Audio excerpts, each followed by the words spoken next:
everyone, today in this video, I'm going to be checking out the Pixio Prime 27-inch gaming monitor. I did receive this sample, but any opinion expressed in this video is strictly my own. That being said, if you're interested in this Pixio monitor or you want to find out more about it, the link to it will be in the video description.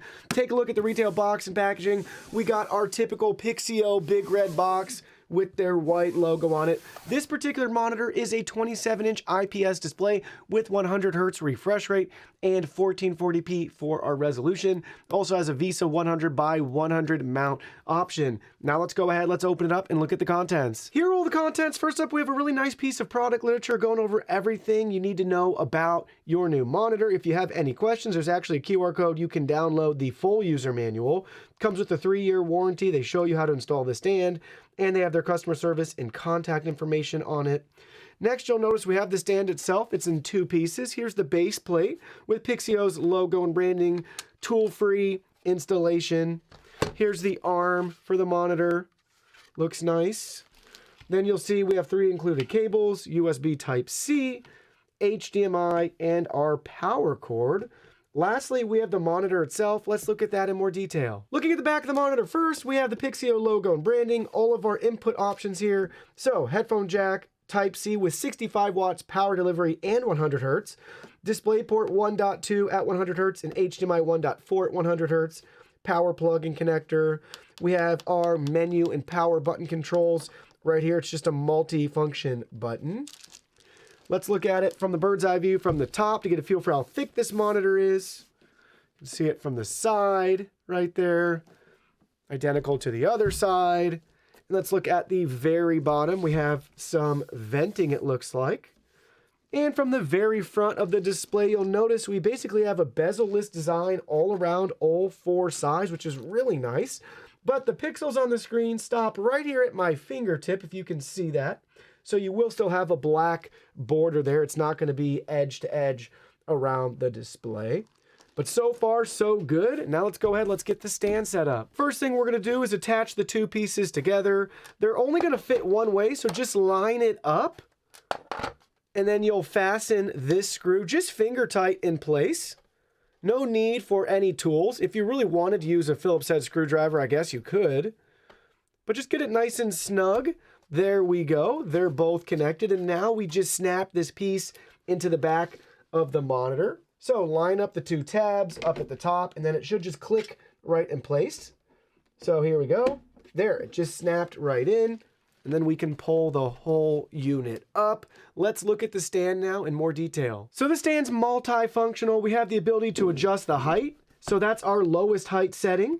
And here's our maximum height setting, or we could land somewhere in between, and supports itself with its own weight there. You'll also notice we have the ability to rotate this. So if you want to change the viewing experience, you want to go from horizontal to vertical, you want that nice portrait screen, you're able to do that with this monitor. Now, we can't turn it the other way for portrait viewing, but you do have the option from this side to be able to rotate the screen. You also notice we do have a tilt functionality built in. That's our max tilt down. Here's our max tilt back.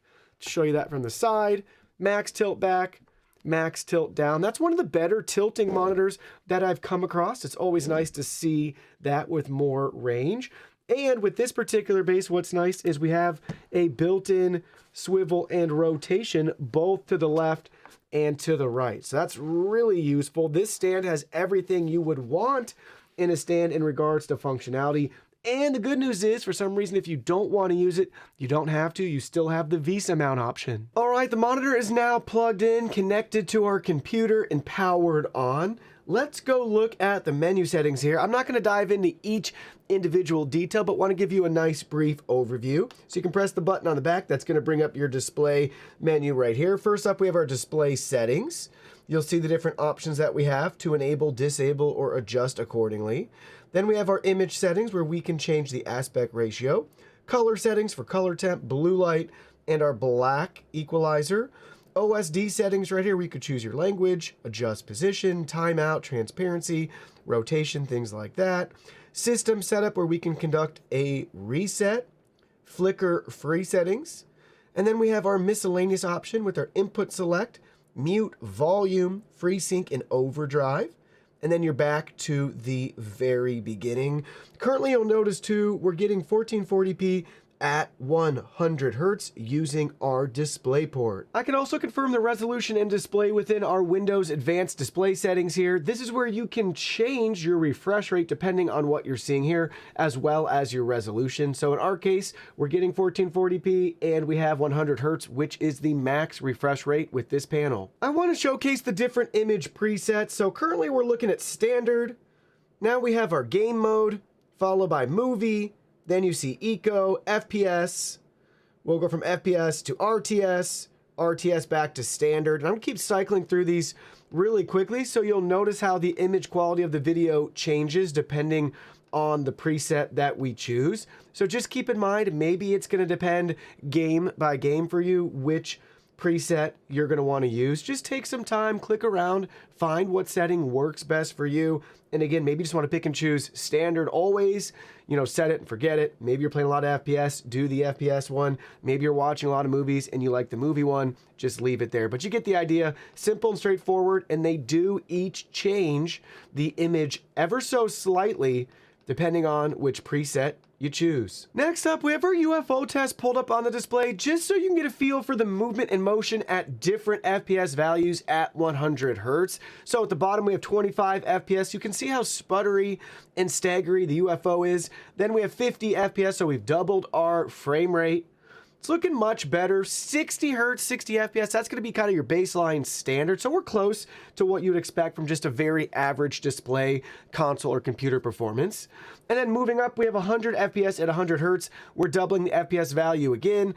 And look at how smooth the motion is as that UFO goes across the screen compared to 50 FPS and 25 FPS. Pretty substantial difference. Why it's important to consider when you're buying a monitor, what's the refresh rate and can I drive an FPS value that can push or get close to that refresh rate to get that smoother motion. Now let's talk about ghosting. We have the UFO pursuit test up on the display right now. Typically what you're gonna have to do is track it with the camera to capture a still image to get a feel for the ghosting that you'll experience with your display.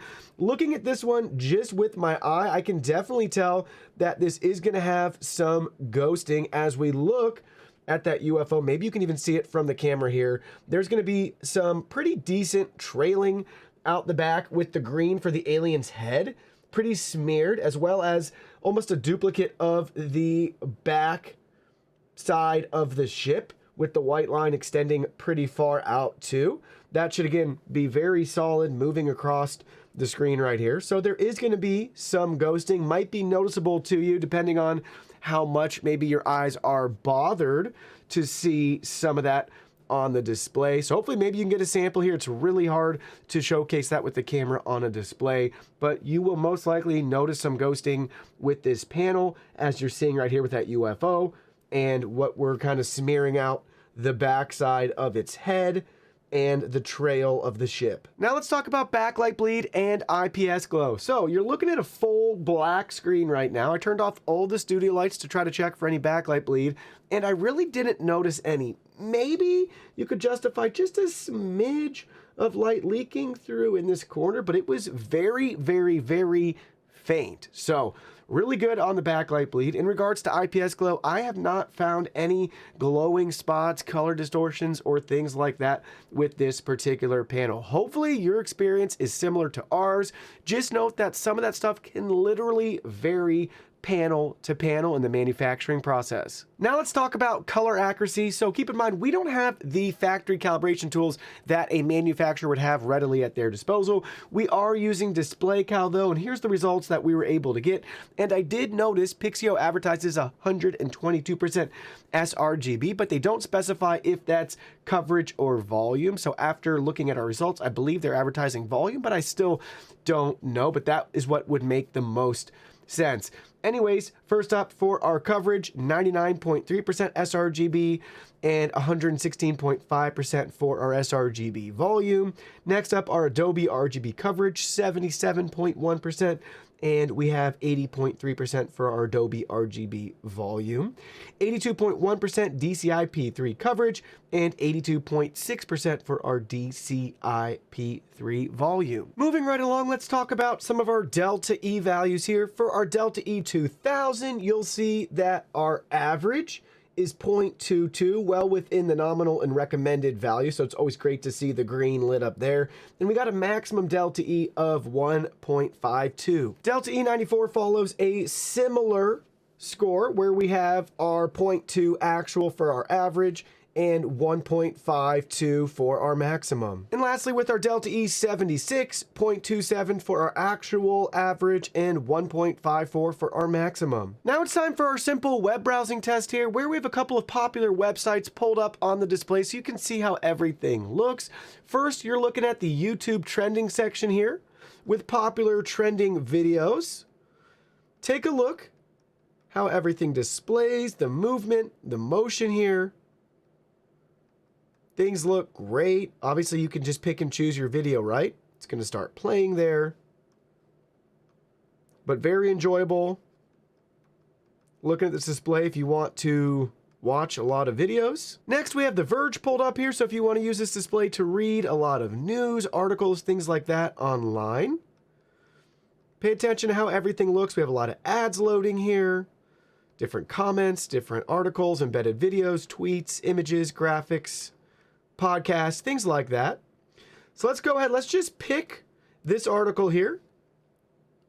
Look at the image quality, the clarity of the text. Again, it's not going to look as good looking at a screen or in a camera pointed at a screen, but it looks really nice in person. Viewing angles are fantastic on this particular panel being IPS. Nothing's warped or distorted even looking at it off to the side. Looks great. A lot of charts, images, ads, tons of different fonts, characters, things like that. Smooth browsing, good feedback, and again, very clear and crisp. And then lastly, maybe you want to do some shopping with this display, right? We got Amazon pulled up here. Looking great as well. All the different products, images, deals, live streams. Very fluid, responsive, and easy to consume media, watch videos, look at photos, things like that, social media, check any sort of news updates, follow your favorite blogs, as well as to do some online shopping. You're going to be in good hands. Now we're sampling the song Dripping with Ice from Music Chef. Music Chef is home to DMCA free and stream safe music. So we currently have the volume set to 95. I can tell the speakers are definitely firing out the back and bottom right here. Again, 95 for our volume level, almost maxed out. They don't sound bad, but they are just built-in speakers in a monitor. They're nothing special. You're still going to want to use your own headset, maybe get external speakers, things like that. But as I always say, I'd rather have built-in speakers and not need them than need them and not have them. But keep in mind, it's going to be very mild, maybe slightly muffled audio, things like that. Again, what you'd expect with built-in speakers. They're not exceptionally loud or exceptionally clear or anything along those lines. They're very average. But again, I'd rather have them than not need them. Then need them and not have them. Now it's time for my favorite test where we're going to measure the input lag on this display. Keep in mind, input lag is different from response time. Response time for this particular panel is measured at 4 milliseconds G to G or gray to gray, the amount of time it takes a pixel to change from one color to another. We're basically measuring the delay or the lag between when a signal is displayed, or should say like activated and displayed on the screen right here. This is important for you gamers out there to make sure you have the least amount of lag as possible. So let's see what our results are. First up at the top here,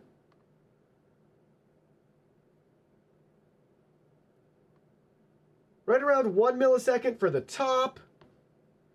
Middle should be about 8 milliseconds or so.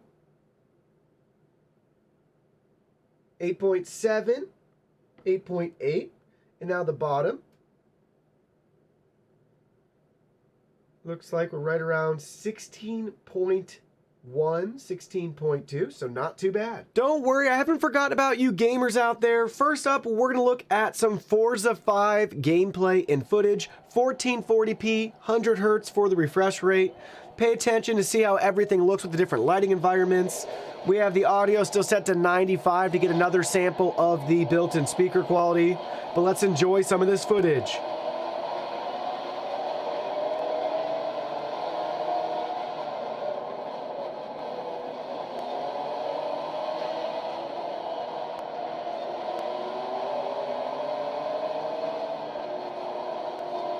I'm also going to turn and toggle HDR on and off right here. It will make a pretty big difference. Look at that. I like it with it off personally. But pretty substantial change.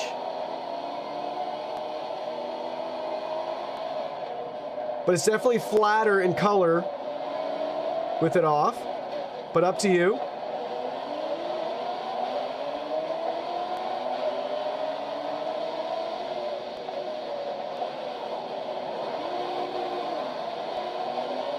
I like the flatter, kind of hazier look myself.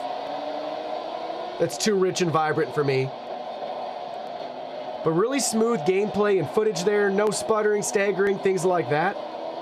Looks nice. Beautiful game. Now we have Assassin's Creed Valhalla footage pulled up. Again, 1440p. We're at 100 hertz for our refresh rate. This is a very graphics intensive game. So just really pay attention to it, look at it critically, see if you like it, if it's good enough for you. A lot of this will depend on your system as well, what CPU, GPU you're using, you're playing this on console, things like that. We'll also toggle on and off the HDR again for you to be able to see. Again, pretty big difference. I think in person, the HDR looks too oversaturated. I think it actually looks pretty good looking at the display for the camera on the screen. But maybe you think that the regular's too washed out, and that's just the standard image mode.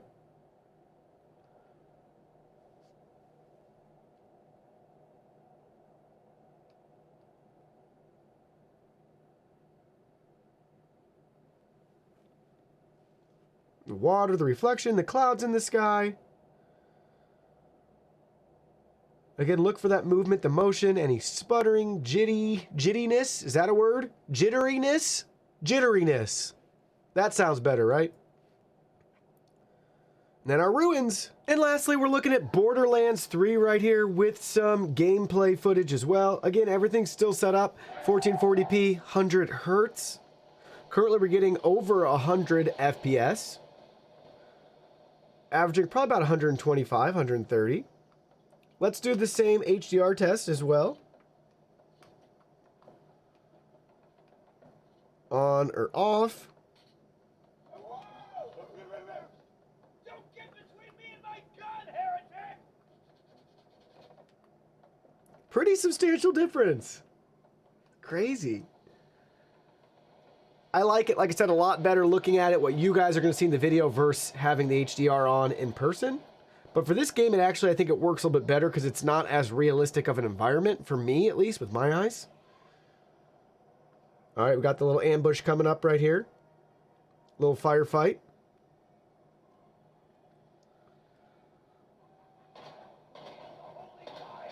Movement and motion. Explosions, gunshots. My favorite part, the slime barrel explodes there. The toxic goo or whatever.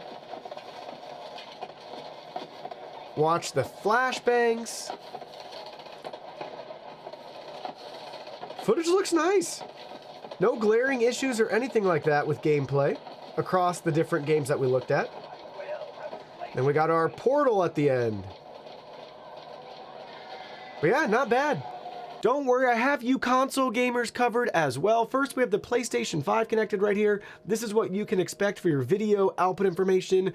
1440p at 60 hertz. Unfortunately, with this panel, it's only 100 hertz. That's not supported with the PlayStation 5. We'd have to get to 120 hertz. So just keep that in mind. 1440p is compatible with this display and the PlayStation 5, but it will be coming in at 60 hertz. And for you Xbox users out there, we have the Series X connected here, and looking at our TV and display options, we do have 1440p for our resolution, but that will be capped at 60 hertz because again, this display goes up to 120 hertz, which isn't a refresh rate supported with the Xbox Series X. Here are my final thoughts in regards to this Pixio monitor. First thing I want to say is I scratched the base up, so the plastic's very soft.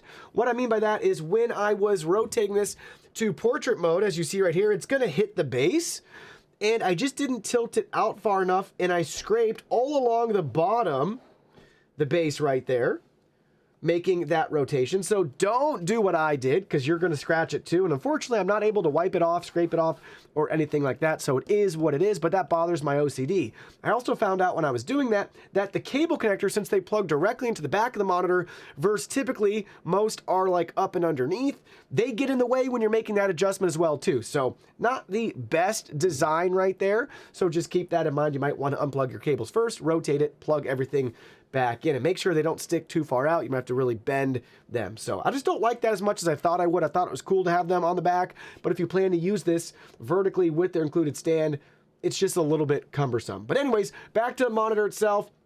Here's what I want to share with you guys. This truly is a productivity gaming monitor. That's the best way to describe it. So if you're looking to do productivity first and then gaming, chances are this would be good enough for you, and you want this monitor because of the included stand and how functional and versatile it is, giving you swivel, rotation, all of that good stuff. You also want this monitor because it has that Type-C connection with power delivery. So if you got a laptop, things like that, you'll really appreciate this display. So that's why it's geared towards your power productivity users out there. Still some gaming functionality at 1440p, great resolution, great screen size, IPS panel. Did really nice job, you know, showing all the different game types and footage that we put up on the display. So very enjoyable. The colors are accurate too. So it still has gamers there, but it's only 100 hertz versus, let's say, typically at this price point, even lower than this price point, you would get 144 hertz. So productivity and then gaming, you're going to consider this monitor. If you're gaming first, then productivity, you're better off going with another monitor that gives you that 144 hertz experience at 1440p, and you'll save a couple of bucks in the process, but you probably will forego having USB Type-C. So again, it really comes down to what are you using first for this monitor, productivity or gaming. That will help you decide if this is the right monitor for you. If you pick gaming first and you pick a different monitor with 144 hertz, then if you're using consoles to game on, you'll be able to take advantage of 120 hertz for the refresh rate with your next gen console. So that's an added bonus there. If you're on PC, doesn't matter as much, but it's still always nice to have that extra frame rate and refresh rate whenever possible.